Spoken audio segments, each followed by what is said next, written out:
So we're going to spend the next 30 minutes going through some topics in pediatric neuroradiology. This is by no means intended to be a complete review of the topic, but really just to give you some guidelines. I'm going to show you the unknowns first, and these will be covered later in the talk.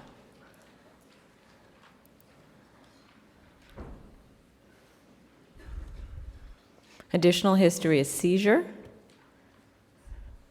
and facial skin lesion.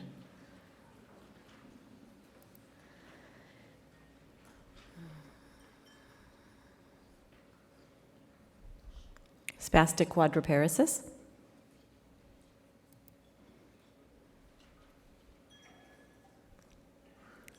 Also a child with seizures.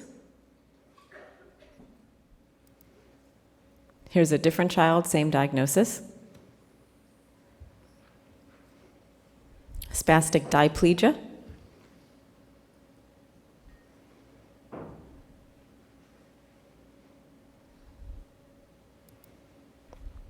Hyperpigmented skin lesions.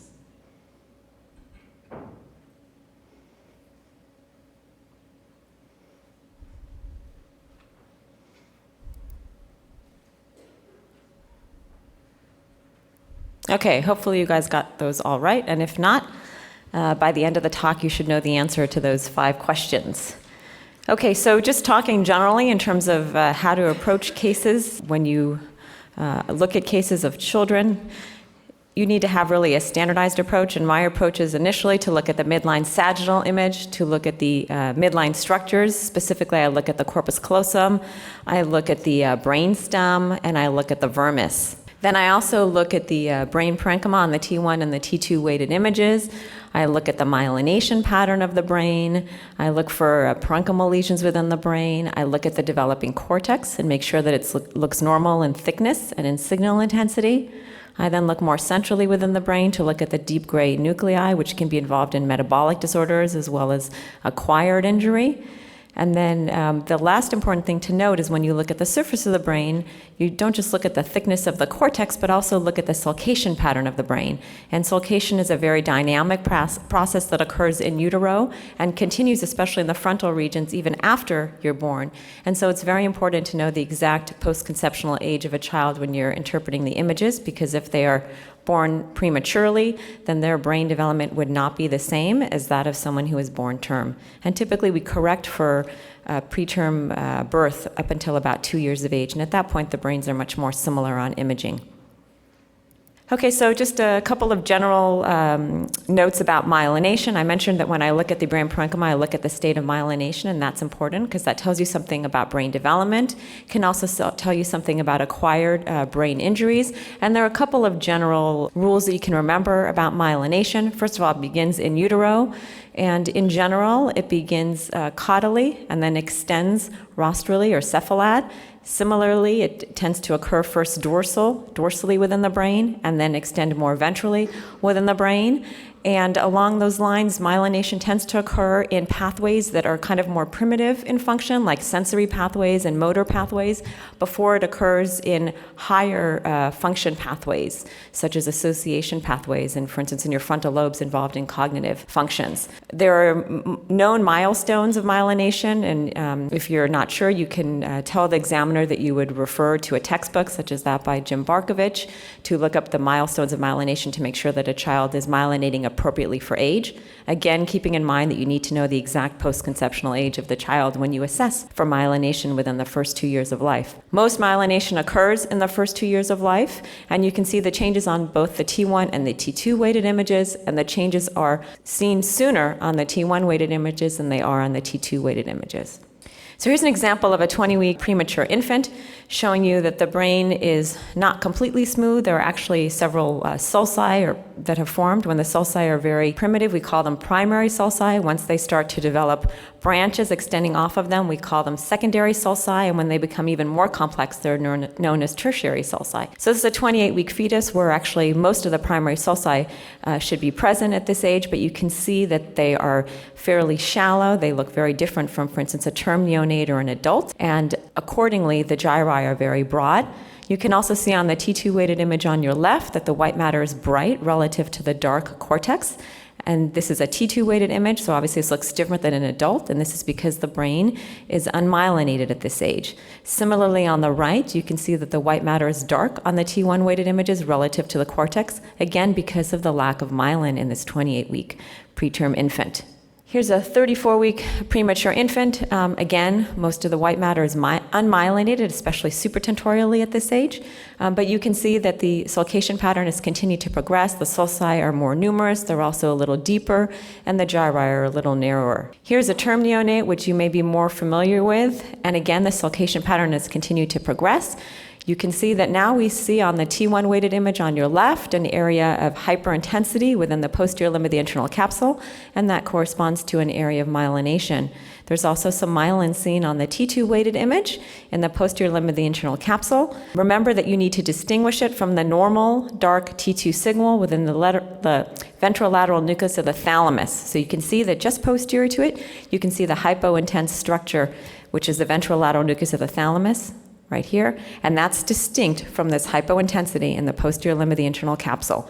So don't confuse this for myelin in the posterior limb of the internal capsule. You can see the corpus callosum, and it's uniform in thickness at term, and it will change as the callosum begins to myelinate, which is not until several months of age. So by 6 months of age, actually, most of the callosum has myelinated on the T1 weighted images. You can see that it's thicker now compared to the term neonatal brain, and also you can see that it's now hyperintense on the T1 weighted image. If you look on the image on your right, most of the central white matter has also myelinated on T1 weighted images by 6 months of age. On the T2 weighted images, as I mentioned, the changes due to myelination are much later in terms of their appearance and their effect on the T2 relaxation time. And so you can see, looking for myelin on this T2 weighted image, which would appear as areas of dark T2 signal, that there is much less myelin seen on the T2 weighted image than we saw on the T1 weighted image. And really, at 6 months of age, we see it just in the posterior limb of the internal capsule on this image, but we can see that as opposed to the term neonate, where it was just focally within the central portion of the posterior limb of the internal capsule, it now has extended both anteriorly and posteriorly. And by 6 months of age, you should also have some myelin in the splenium of the callosum on the T2 weighted image. Here's a 14-month-old child where the brain actually looks very similar to an adult on the T1 weighted image. The callosum is fully myelinated at this stage. Both the genu and the splenium are bulbous in appearance, and you can see that the white matter is myelinated. On the T2 weighted image, there has been progression of the myelination compared to the 6-month infant. However, we can still see that in areas that are known to myelinate late or last, such as the anterior inferior frontal lobes and the anterior temporal lobes, we can see that the distinction between the dark signal of the myelin and the cortex is less well defined. So the myelination has not completed in the anterior frontal lobes in this child, which is normal at this age. By 2 years of age, you can see now that the distinction between the white matter and the cortex is much sharper. So the inferior frontal lobes have continued to myelinate at this age. And in addition, you see these persistent areas of slightly bright T2 signal within the periatrial regions. And these are the terminal zones which are known to myelinate late. They're typically separated from the adjacent ventricle by a band of normally myelinated white matter. And you can see that the ventricles are normal in size because you want to make sure you don't accidentally call this periventricular white matter injury, which is one of the examples I showed you of earlier, which is typically associated with a volume loss. Okay, so we're just going to go over some malformations you may encounter, and we'll start with some midline abnormalities. The first is callosal agenesis. So as I mentioned, I look at the midline image, and the first thing I look for actually is the corpus callosum. I look to make sure it's formed normally, and I look at its thickness, etc. In this case, we look for the corpus callosum. We can see that it's absent. Not only is it absent, but when we look at the parenchyma, we can see that the sulci medially are radiating down towards the ventricular margin, and that is classic for callosal agenesis. We also look at the shape and the morphology of the cingulate gyrus, and we can see that it's actually everted rather than inverted, and that's something also that's seen with callosal agenesis. Typically, these patients have diminished white matter volume, and you can also have dilatation of the lateral ventricles as a result of deficiency of the corpus callosum. And so it's very important not to call this hydrocephalus unless the child has clinical features of hydrocephalus, such as an enlarging head circumference, bulging fontanelle, etc. But it's very uncommon to have hydrocephalus with callosal agenesis, and more typically you're dealing with ventricular enlargement due to deficiency or absence of the callosal fibers. Now the callosum develops from front to back, and so you can have cases where you see the anterior portion of the callosum but not the posterior callosum, and here's such an example. And you can look posteriorly and you can see that the sulci radiate medially where there should be the posterior body and the splenium of the callosum. So this is callosal hypogenesis. Okay, other lesions that can occur in the midline are lipomas. They most commonly occur in the inner hemispheric fissure, but they can also occur in the supracerebellar cistern, in the suprasellar region, in the cerebellopontine angle, etc. And as Dr. Cha showed you, for fat-containing lesions, if you do fat saturation, these lesions will suppress. So inner hemispheric lipomas are the most common location for congenital lipomas, and these often are associated with incomplete formation of the corpus callosum, as is shown here. You can have lipomas along the quadrigeminal plate or in the supracerebellar cistern, and you can see that when you apply fat saturation, the signal should completely suppress because these are pure fat-containing lesions. Contrast this with the ruptured dermoid that Dr. Cha showed you, where you see some suppression of the fat, such as the fat layering within the ventricles, but the tumor itself does not completely suppress. Another example of a lipoma, this one in the suprasellar cistern, again hyperintense on the T1 weighted images, so follows fat signal on all the sequences, and if you apply fat suppression, it should suppress. Here's another example of a suprasellar lesion. This is actually a hypothalamic hamartoma, not a lipoma, and you can see that the signal characteristics look very similar to gray matter on both the T1 and the T2 weighted images, and it doesn't enhance. These we classically think of as being associated with precocious puberty or gelastic seizures, but it's very important to realize that these can present with any type of seizure semiology, including partial complex seizures. So when someone gives you an MRI and they tell you the child has partial complex seizures, don't look at the temporal lobes or the frontal lobes, but also look to make sure you're not missing a very subtle hypothalamic hamartoma. Okay, I'm going to switch to some malformations of cortical development. As you know, the brain develops from these different vesicles that have neuroepithelial lining. The neuroepithelial lining then obviously undergoes cell division, generates cells which migrate out to the cortex in many different ways, but eventually they make up the brain substance.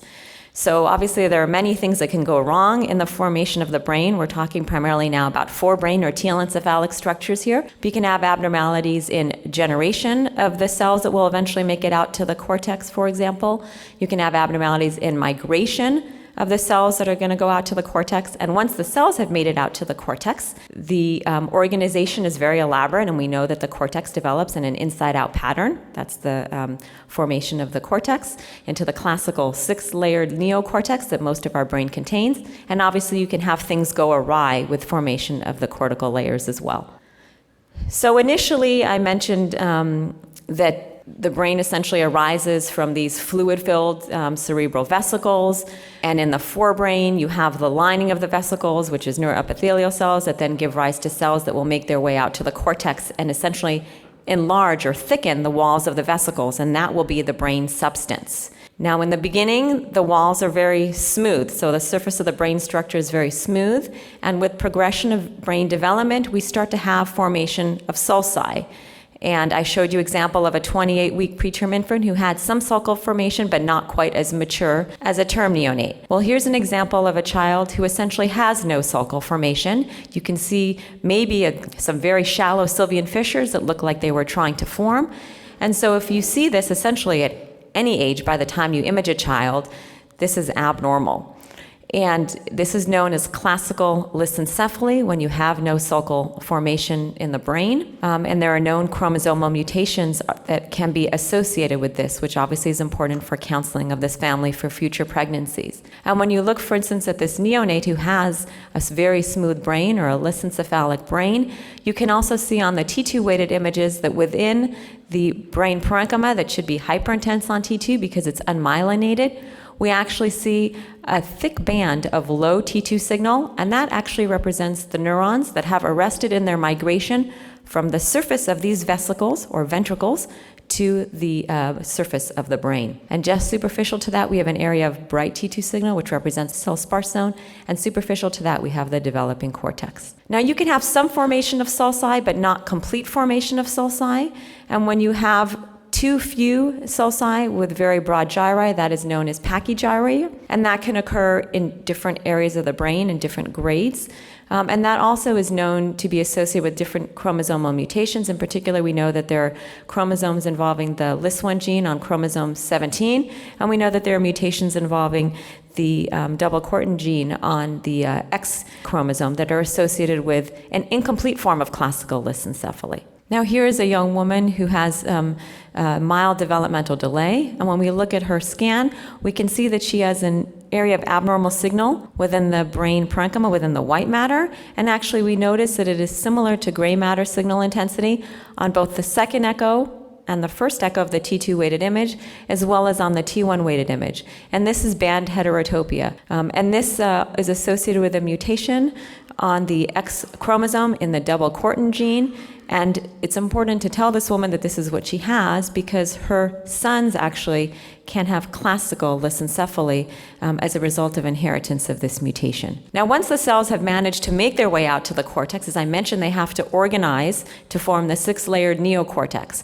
And if there's any abnormality in the organization of the cortex, you could have complete disorganization of the cortex without any organized layered appearance, or you can have absence of certain layers within the 6-layered cortex. And these findings appear on imaging as polymicrogyria. And initially on very thick section images, it may actually look like thickened cortex. And when you look at very thin section imaging, you'll see very thin cortex with multiple small gyri. One of the most common locations for polymicrogyria is actually in the perisylvian regions. And I use my sagittal images off to the side to look at the sylvian fissures, make sure that they're not abnormally deep, which is a feature associated with polymicrogyria involving the cortex along the sylvian fissures.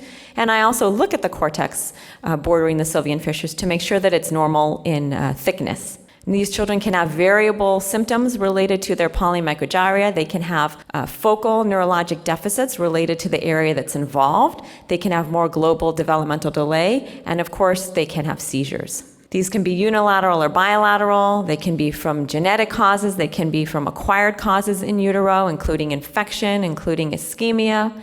And this is just an example of how it looks thick on the thick section T2 weighted images. But when you do volumetric imaging with thin section, in this case 3D-T1 weighted images, you can see multiple small gyri consistent with polymicrogyria. Here's an example of bilateral perisylvian polymicrogyria. So again, it can be bilateral. It's important to look in both regions of the brain. It can be symmetrical as well, and it can be genetic and etiology, as is the case here. Now, CT is not very good at looking at the cortical pattern, but sometimes it can give you a hint of what's going on in a child. And in general, CT is something that should be avoided in children because of the risk of radiation. And really, its only role is to look in the setting of acute trauma or non-accidental trauma, or if you're interested in looking at non-brain structures such as the bone. And this is a child who has congenital cytomegalovirus, and we can see that there are several small areas of calcification within the brain parenchyma, which make us suspect a congenital infection. And also when we look at the cortex, granted this is a CT, but when we look specifically at the sylvian regions, which as I mentioned is one of the most common locations of polymicrogyria, so it's an area that I especially look at, we can see that the sylvian fissure is abnormal in its shape on this CT scan. So we do an MRI in this child, and now we can see the more obvious diffuse polymicrogyria. We can also see that in this child, who was after the age at which the white matter should have been myelinated in these areas, there are areas of abnormal T2 hyperintensity consistent with white matter injury as well, related to the congenital cytomegalovirus.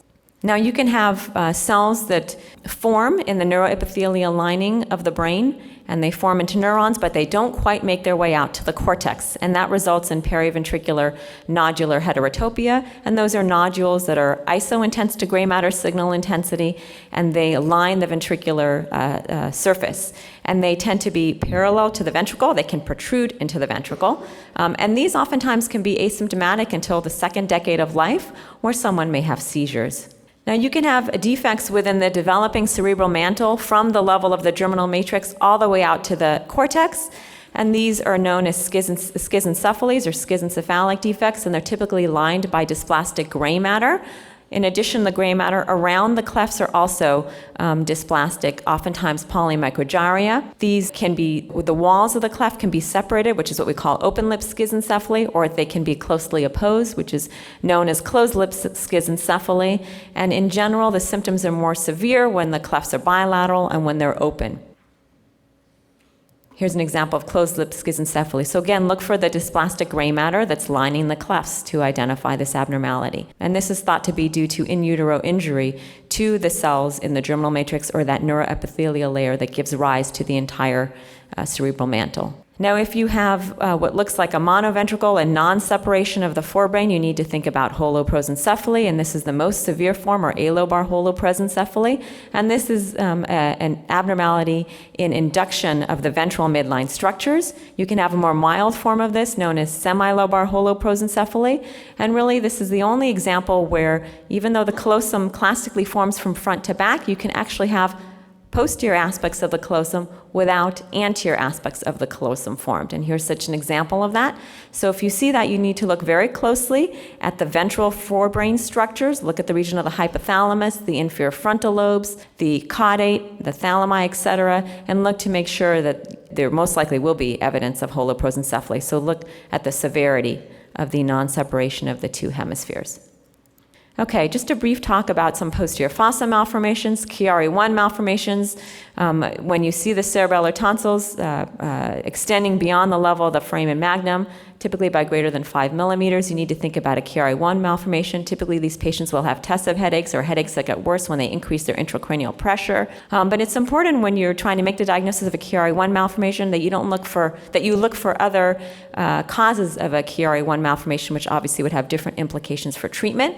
It's important to make sure they exclude the possibility of intracranial hypotension. So look at the dural venous sinuses, make sure that they're not dilated, make sure that the pituitary is not enlarged, and if you give contrast, make sure that the dura is not abnormally enhancing, and those are all findings that are seen with intracranial hypotension. Similarly, you can obviously have a lesion above, which can cause increased intracranial pressure and can cause the cerebellar tonsils to herniate below the level of the foramen magnum. So you want to look at the entire brain as well. Chiari-2 malformations are associated with spinal myelomeningocele. They are characterized by a small bony posterior fossa, most likely due to leakage of CSF from the spinal defect, resulting in a downward herniation of much of the brain. There are associated features that you can see: tectal beaking of the midbrain. You can see callosal hypogenesis in many cases. You can see interdigitation of the sulci, or the gyri, across the midline. You can also see heterotopia. And you can see on the lower image on your right that the bony posterior fossa is very small, and the cerebellum is actually wrapping itself around the brainstem. Now, Dandy-Walker malformation is a very heterogeneous term that's really used to describe many posterior malformations. In the classic form, Dandy-Walker malformation refers to absent or incomplete formation of the vermis with an enlarged bony posterior fossa with a CSF cystic fluid collection that communicates with the fourth ventricle. This is thought to be part of a spectrum of posterior fossa malformations, with the most benign being a megacisterna magna, and then somewhere in the middle being an incompletely formed vermis, but with a normal-sized posterior fossa. If you see a true Dandy-Walker malformation, look for additional findings in the supratentorial brain. Okay, just a few minutes on phacomatoses. I showed you one of these as your unknown, and really, if someone shows you a midline image like the one here on the left, where you see that the pons is enlarged and the medulla is enlarged, you should really characteristically think of neurofibromatosis type 1, where you get gliomas in the brainstem, most commonly in the medulla, and also in the pons. If you suspect that, you then need to look at the optic pathway and make sure you don't have a glioma in that region as well. Here's a different child with an optic pathway glioma and a tectal glioma. Administer contrast, and you can see sometimes these gliomas will extend back along the optic tracts. They can also extend into the intraorbital optic nerves, and contrast that from dilated optic nerve sheath, where you won't see any abnormal enhancement or dilatation of the optic nerve. Now, you can also get low-grade tumors. They're classically low-grade, very rarely high-grade, in the brain parenchyma outside of the brainstem and the optic pathway. And you can identify these areas by looking for contrast enhancement on the post-contrast images and seeing how these appear on the pre-contrast T1 weighted images. Since they typically will be hypointense, and they'll typically exert some mass effect It's important to contrast those with benign areas of myelin vacuolization, which are also hyperintense on T2, but don't enhance and are classically not hypointense on T1 and classically don't exert any mass effect. They typically occur in the deep gray nuclei. You can see here that they are occurring in the globi pallidi and the thalami. You really can't see them on the T1 weighted images. They also occur in the deep gray nuclei of the cerebellum. They also occur in the brainstem. Now here's a classic example of a patient with NF2, neurofibromatosis type 2, with bilateral schwannomas, and we would look elsewhere for meningiomas. I mentioned when you see calcifications on a CT, you need to think about congenital infection, but you should also think about tuberous sclerosis. And in this case, if you look at the image on your right, you can see that there's a lesion in the globe consistent with a hamartoma. On MRI, you can see the parenchymal lesions associated with this, and they are typically hyperintense on the T2 and hypointense on the T1 weighted images, and they consist of cortical tubers. They also have transmantle dysplasias, which extend from the ventricular margin to the cortex, and obviously they have the hamartomas or nodules lining the ventricles. When they calcify, they are dark on the T2 weighted images. Here are some areas of calcification on the CT, as well as the MR. And in the unmyelinated brain, these lesions have the opposite appearance compared to the white matter. So on T1, they're hyperintense, and on T2, they are hypointense. And that is not because of calcification. That's because we are comparing them with the signal in the unmyelinated neonatal brain. Okay, just an example of Sturge-Weber, which was also one of the unknowns that I showed you. So you get angiomatous malformation of the pia, so it's a vascular malformation, which essentially results in venous ischemia to the adjacent parenchyma. So you see associated volume loss. You can get calcification of the surface of the brain. On the T2 weighted image, volume loss. You can also see abnormal dark signal in the parenchyma. When you give contrast, you see diffuse enhancement. Can be diffuse or it can be generalized, focalized, depending where how extensive the malformation is. And you can also see enlargement of the choroid plexus as well as abnormal venous structures, so dilatation of the medullary veins extending towards the surface of the ventricle. Here's an example of the child with spastic diplegia that I showed you, and this is an example of periventricular white matter injury that's typically associated with preterm birth. It can also occur in the frontal regions when it's more severe, but classically we see it posteriorly. And this is the other example that I showed you of acute hypoxic ischemic injury in a term neonate, affecting the areas that are most metabolically active at the time of birth, the ventrolateral nucleus of the thalamus, as well as the dorsolateral putamen.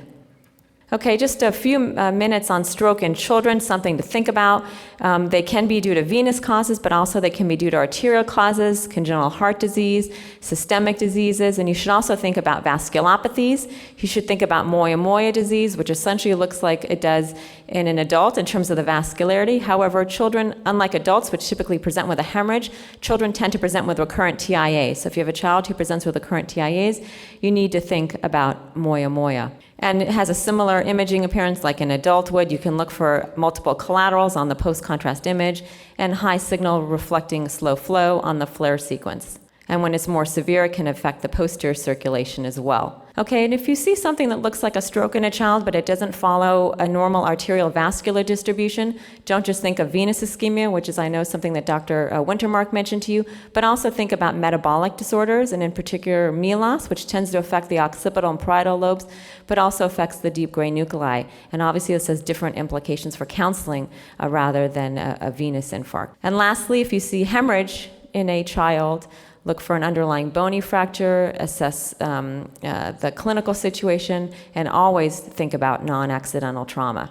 So in summary, we went in the last 30 minutes over the general approach to imaging of children, at least the interpretation of their images. It's really important to remember that the brain is a dynamic process and continues to develop even after birth. So you really need to know the age of the child, if they were born at term or preterm, when you interpret their images.